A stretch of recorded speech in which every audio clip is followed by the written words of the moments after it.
Betty Muhanji ng'aweze egy'obukulu 50 yategeera nti alina akawuka akaleeta mukenenya mu mwaka gwa 1994 oluvannyuma lw'okufiirwa mutabani we eyali ow'emyaka 3 n'ekitundu. Betty agamba mu biseera ebyo eddagala lya ARV lyali terinatuuka wano mu Uganda era ng'okubeera omulamu kwali kunyiikira nnyo okugoberera amateeka g'abasawo ag'okweyinira eddwaliro ng'ofunye akalwadde konna. Agamba nti lino lyali ddagala kkulu mu kiseera ekyo ng'era bwe kiri n'ennaku zino omuntu okukkiriza amangu kyali n'anoonya obujjanjabi. Ekintu kye natunuulira kyali bulamu. Obulamu mbufunye, nsomesezza abaana bange. Tata bw'ogenda okufa omu yali agenda mu kyamusanvu, omulala ng'agenda mu P2. Abaana babiri be nalina. Naye olwaleero omu yagraduatinga, n'omulala ali ku university second year.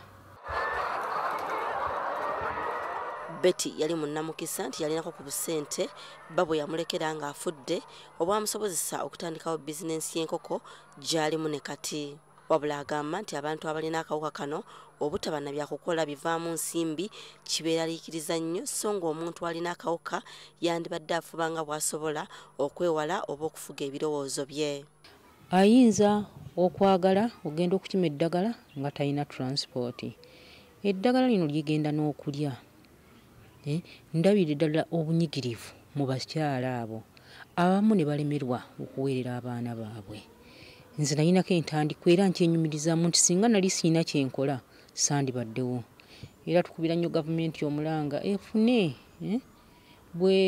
bweteeka HIV mu programs zaabwe okuyamba abantu bano bafune kye batandika kukola.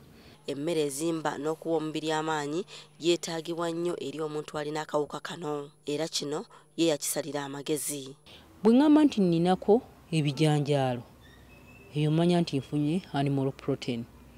Nembeera ne greens zange era ndowooza otunuulira wano bw'olaba ngezezzaako okusimba greens mbeera nazo za at least buli lunaku mbeera nzirya.